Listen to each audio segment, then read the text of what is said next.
Bonjour à tous et bienvenue. D'ordinaire, on décortique les transferts football, mais là, je ne résiste pas à l'idée de parler de ce trade incroyable entre les Mavs et les Lakers, notamment Luka Doncic, Anthony Davis. Vous l'avez forcément vu, parce que j'ai même reçu des messages de gens qui ne sont pas du tout dans le basket, mais qui connaissent mon amour immodéré pour la balle orange.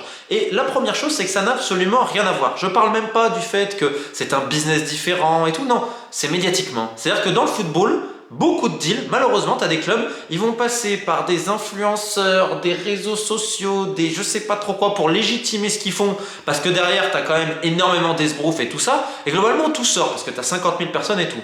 Là, vous avez entendu quelque chose? Nada. Alors, c'est vrai que c'est propre à la NBA, alors pas toutes les franchises, on voit ce qui se passe à Miami avec le cas de Jimmy Butler, mais je veux dire déjà cet été, Minnesota qui envoie Karl Anthony Towns aux Knicks, contre Julius Randle et plein d'autres joueurs, c'est un gros transfert quand même, c'est un gros trade. Il est arrivé, même le joueur il était surpris. Parce que c'est vrai que c'est l'essence même du business de la NBA. C'est-à-dire que les joueurs, on rachète leur contrat, on échange un petit peu leurs droits sportifs et ils n'ont pas vraiment leur mot à dire. Et c'est vrai que pour cela, ça diffère des autres sports et l'habitude qu'on peut avoir, notamment en Europe. Sauf qu'il y a aussi un autre point. C'est que les general managers, comme on dit, ils travaillent discrètement pour la plupart. Ils n'ont pas forcément besoin d'une validation, de réseaux sociaux, de je sais pas trop quoi, de tout cet enfantillage. Regardez par exemple le club de Montpellier. Montpellier en termes de oui on fait fuiter ça pour voir ce que ça sort, l'OL, enfin t'as plein de clubs de football, t'as l'impression qu'ils ont besoin de faire savoir tout ce qu'ils font pour ensuite savoir ok on le fait ou pas si les gens valident. Enfin c'est complètement ridicule. En NBA c'est pas ça, le deal on l'a pris, boum, comme les joueurs, comme tout le monde. Même LeBron James du moins il était pas au courant. Donc j'ai mis un tweet tout à l'heure, j'ai passé quelques appels parce que quand un deal est finalisé, tu sais à quelle porte toquer pour comprendre un petit peu ce qui s'est passé. Et le premier point, avant de parler des considérations sportives, parce qu'on est obligé évidemment d'en parler, parce que c'est quand même notre amour, on va parler en termes de business. En termes de business, c'est excellent, c'est une opération magnifique. Alors pourquoi je dis ça? C'est que d'une, elle sort pas, et que deux, elle était extrêmement compliquée à réaliser. Parce que là, on parle de Luka Doncic, donc on parle d'un des visages de la ligue, actuel et évidemment futur, avec Shea, Wembanyama, Anthony Edwards, mettez qui vous voulez. Sauf qu'on parle des plus grandes stars. Cet été, oui, il y a eu le transfert de Klay Thompson, par exemple, quand il va au MAP, ça fait du bruit. Karl Anthony Towns, qui était un peu l'âme quand même de Minnesota, qui fait finale de conférence, qui va au Knicks, en plus c'est New York, donc il y a une caisse de résonance. Ce sont des énormes trades, on est d'accord. Mais là, on parle de Luka Doncic à LA, donc avec LeBron, et de l'autre côté, Anthony Davis. Donc là, de mémoire, ça fait des années que je n'ai pas vu un trade aussi important et surtout aussi surprenant, parce que tout le monde est presque bouche bée. Par contre, en termes de business, arriver à le garder sous silence et surtout que rien ne sort, c'est-à-dire que aucun indice présageait que les Mavs veulent se séparer de Luka Doncic, parce que c'est à l'origine, c'est Dallas qui est là. Et c'est là où c'est très fort, c'est que le general manager, alors que le trade soit bon ou pas, je parle juste en termes de business, je veux trader Luka Doncic, je veux me séparer d'une énorme star, etc., tout ce que vous voulez. Mais si je le fais savoir, bah forcément je suis affaibli dans les négociations. Vous me suivez? Donc faut pas que ça se sache. Donc tu te dis ok, et là il va choisir, je crois que c'est ESPN qui avait donné cette information-là, il a choisi le general manager des Lakers qu'il connaissait déjà pour faire le trade, parce qu'il se disait Anthony Davis, je l'ai connu avant, il savait qu'il y avait des petits états d'âme et tout, clac. Sauf que imaginez, il se trompe. Il appelle un GM, mais que les mecs le mec soit pas réceptif. T'as le risque que potentiellement il y ait une fuite, etc. et tout.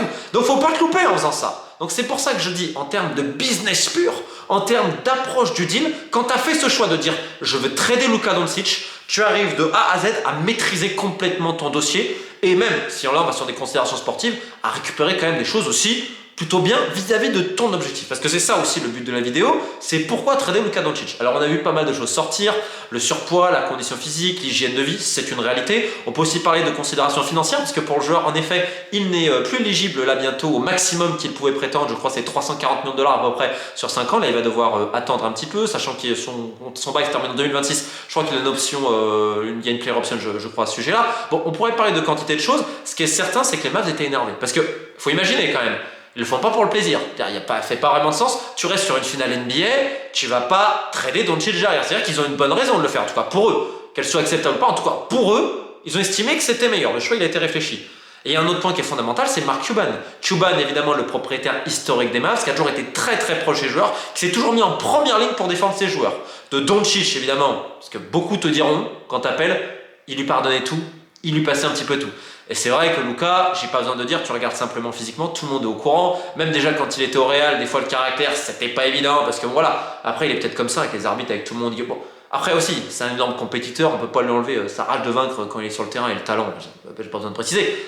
Mais il y a tout le reste, parce qu'il ne faut pas oublier que ces franchises-là, c'est un business. C'est-à-dire qu'ils se disent, ok, il y a tel investissement, mais est-ce qu'il n'y a pas un risque potentiel de par justement les potentielles blessures, l'hygiène de vie, ce qui peut avoir une baisse et tout. Sauf qu'à l'époque, avec Mark Cuban, s'il était encore propriétaire majoritaire, c'était impossible. Sauf que l'année dernière, rappelez-vous, je crois que c'était l'année dernière, ou il y a un an et demi, Madame Adelson, une milliardaire américano-israélienne, est devenue propriétaire majoritaire. Elle a racheté la majeure partie des parts de Mark Cuban, qui est simplement aujourd'hui actionnaire minoritaire. Alors certes, il a encore de l'influence, c'est le visage de la franchise. Forcément, son influence a été diluée de par la vente de la majeure partie de ses actions. C'est logique. Aujourd'hui, le boss à bord, ce n'est plus Mark Cuban. C'est Madame Adelson avec ses personnes. Donc même s'il garde évidemment une prépondérance et tout, c'est la première chose qu'on te dit, ouais, mais Cuban, c'est plus lui l'actionnaire majoritaire. Alors, bon, évidemment, dans la décision des Mavs, quand t'appelles, on te parle tout de suite du poids. Ça c'est un problème visiblement majeur vis-à-vis de Luka Doncic, vis-à-vis de la rééducation. Ils sont pas contents aussi des efforts hors terrain, on va dire, de leur star. Alors après, c'est pas le premier à faire ça, sauf que là, ils ont décidé que visiblement, c'était un peu trop. Et c'est vrai que, honnêtement, est-ce que c'est pas l'un des mecs les plus unfit, on va dire, de NBA aujourd'hui avec Zion? Je parle de grandes stars, surtout vu le poste où il joue. Et puis, forcément, même si on attaque, il joue bien de son corps au final. Et tout ça, je trouve que c'est un full enfin. Quel joueur qui n'aime pas Luka Doncic? Mais en défense, à un moment donné, il est capable de défendre. Le pire, il est capable parce qu'il peut le faire. Mais ensuite, il faut avoir la caisse des deux côtés. Et sachant que c'est un mec qui a beaucoup la balle, qui prend beaucoup de coups, etc. Donc, qui est déjà extrêmement sollicité. Forcément derrière, si t'as pas une caisse physique suffisante, aujourd'hui il l'a pas, parce que souvent on parle de Jokic, il est pas athlétique et tout. Alors oui, il a peut-être quelques kilos de trop, sauf que déjà c'est un 5, il fait pas combien de mètres, de mètres 18, un truc comme ça, il en joue, et puis surtout il court sur le terrain. Jokic il court énormément sur le terrain. Je trouve qu'on a tendance à sous-estimer le coffre du mec, parce que les mecs essaient de l'épuiser et tout, et si tu compares physiquement, Doncic en plus vu le poste où il joue, et vu les joueurs qu'il doit garder, c'est pas du tout pareil. Là, c'est différent. Donc, évidemment, le pic énorme balancé par le GM qui a dit en gros un titre, ça se gagne en défense. Tu as compris qu'à la fois, c'est pour rassurer Anthony Davis, pour dire voilà, on accueille l'un des meilleurs défenseurs du monde. Et de l'autre côté, évidemment, vis-à-vis de Doncic. Donc, c'est un peu triste une fin pareille, mais maintenant, on va se poser la question un petit peu sportive. Parce que ça peut surprendre. Parce que côté Dallas, l'objectif, il est très clair. Hein, c'est le titre. Et puis, tu avais quand même Doncic, Kyrie. Alors, au final, ça marchait très bien tous les deux. On voit que Kyrie est capable évidemment de porter l'équipe. Tu as Washington qui leur apporte beaucoup. Mais là, à l'intérieur, Gafford, Lively qui était blessé. Parce que ils avaient quasiment tout le monde de blessé à l'intérieur. Et Davis, plus évidemment, tu as pris un Klay Thompson. Alors d'autres, tu vois, Grimes par exemple, est-ce que c'est très satisfaisant? Parce qu'ils ont fait quand même un trade aussi, c'était bon. Ils ont changé beaucoup de choses Dallas. Hein. Alors qu'ils font finale de conférence, ils vont être récupérés Klay Thompson, ils vont être récupérés Grimes. Là maintenant, Davis, je veux dire, c'est énorme. Après, il y a quelques role-players aussi qui sont partis, d'autres qui sont venus et tout. Tim Hardaway Jr. en effet n'est plus là. Donc c'est un énorme changement. On voit que Minnesota par exemple a mis beaucoup de temps. Maintenant ça commence à aller un petit peu mieux depuis le départ de Towns. Alors voilà, chacun aussi se fera son avis là-dessus.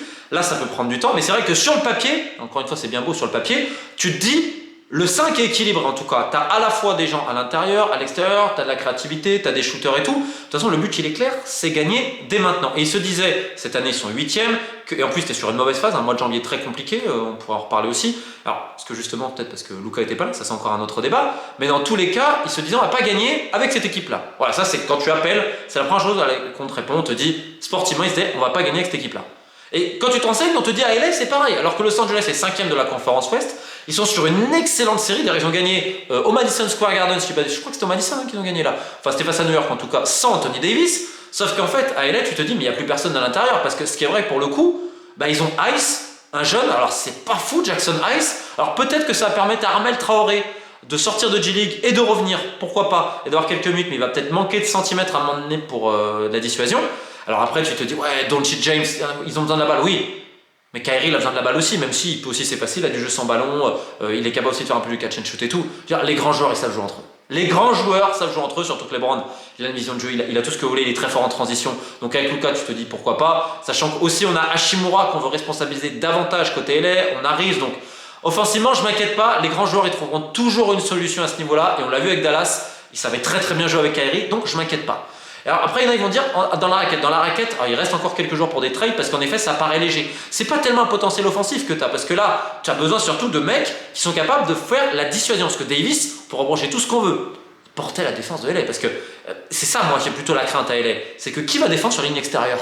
Parce que bon, Reeves, même s'il se donne quand même, faut pas l'en déconner, t'as LeBron et Doncic et Hachimura qui des fois, alors je trouve qu'il va peut-être passer au mastic alors qu'il pourrait athlétiquement, j'imagine que maintenant il va prendre plus d'ampleur, mais alors c'est vrai qu'Hachimura défend plus sur un 3-4, mais je veux dire, les autres, qui va défendre sur la star adverse? Tu joues Boston, qui va prendre Tatum? Voilà, c'est simple. Si t'as Doncic, Reeves et LeBron à un moment donné, qui prend qui? Donc ça va voir que les mecs ils défendent. Alors peut-être que voilà, effort collectif, à DJ Redick de tout gérer et tout. Mais là, ce qui va compter, c'est aussi vis-à-vis de comment on va stopper sur la ligne extérieure. Et sachant que le basket, oui, tu as un contre 1, mais aussi on défend à 5. Et c'est là où Anthony Davis est très fort. C'est que non seulement à contre 1, il est bon, il est capable quand même de gêner bien des mecs, mais surtout il est capable d'aller dissuader, il est bon sur les aides et tout. Et là, je vois pas qui ils ont dans l'effectif. Alors ils ont récupéré Maurice aussi, un petit peu un vétéran. Enfin, ils ont récupéré aussi, j'ai perdu le nom de l'intérieur allemand très fuyant, Gleber, je dois mal le prononcer, de Dallas, mais c'est pas un mec non plus qui est très fort dans la dissuasion. Donc c'est plus ça qui va m'inquiéter, comment ils vont réussir à faire cette alchimie. Alors bien sûr, c'est Doncic, c'est LA, les stars, le show, ça va susciter un intérêt médiatique pas possible. Sauf que Los Angeles marchait plutôt bien, mais comme je vous dis, les deux équipes pensaient qu'il leur manquait quelque chose, que comme ça, ils ne gagneraient pas le titre NBA, ce qui est évidemment le but d'un côté, parce que vous avez Kyrie qui est dans ses meilleures années, tu dis ok, on va tout lui mettre, et de l'autre côté, les dernières années de LeBron, tu veux encore te donner cette chance-là. Bon, il y aura encore quantité de choses à dire, même sportivement, parce que LA était content quelque part de trouver cette monnaie des chances. Quand Tony Davis, voilà, il y avait tous les états d'âme, j'ai envie de jouer 4, etc. et tout. Peut-être qu'à Dallas, il pourra s'épanouir là-dessus. Évidemment, ça n'enlèvera jamais le titre gagné avec les LeBron à l'époque et tout ça. Mais outre le choix sportif, il y a tout le côté business. Déjà, ils ont tenu le deal. Et puis là, ça va susciter un intérêt médiatique incroyable, même du grand public. Donc potentiellement, pour des audiences qui étaient en baisse en NBA, avoir LeBron, Doncic dans la même équipe, en plus Los Angeles, bah, vous vous doutez bien que ça va mettre un intérêt particulier. Et pour Dallas, bah, là, plus que jamais, contender, là, ils n'ont plus le choix. Alors certes, ça va prendre du temps, comme Minnesota, comme tant d'autres franchises, parce qu'en plus, vous avez des sacrés concurrents. Mais pour le coup, bah, en fait, ça va donner envie à beaucoup de gens, simplement, je pense, de voir les matchs, ce qui était peut-être un truc en berne cette année en NBA. Donc voilà, on verra s'il y a d'autres trades folkloriques ces derniers jours en NBA. Puis on reviendra bientôt sur les transferts très folkloriques du mercato d'hiver dans le football, parce que là, contrairement à des mecs qui connaissent leur boulot, qui communiquent et qui font fuiter quand c'est fini, donc qui font un bon business, on a beaucoup de guignolos chez les directeurs sportifs et les agents et les familles, ce qui fait aussi que beaucoup de deals ne se font pas. C'est toute la différence entre des mecs qui sont habitués à gérer des vraies entreprises et d'autres dans le football qui gèrent l'argent des autres et qui souvent les plument. Sur ce, keep the faith!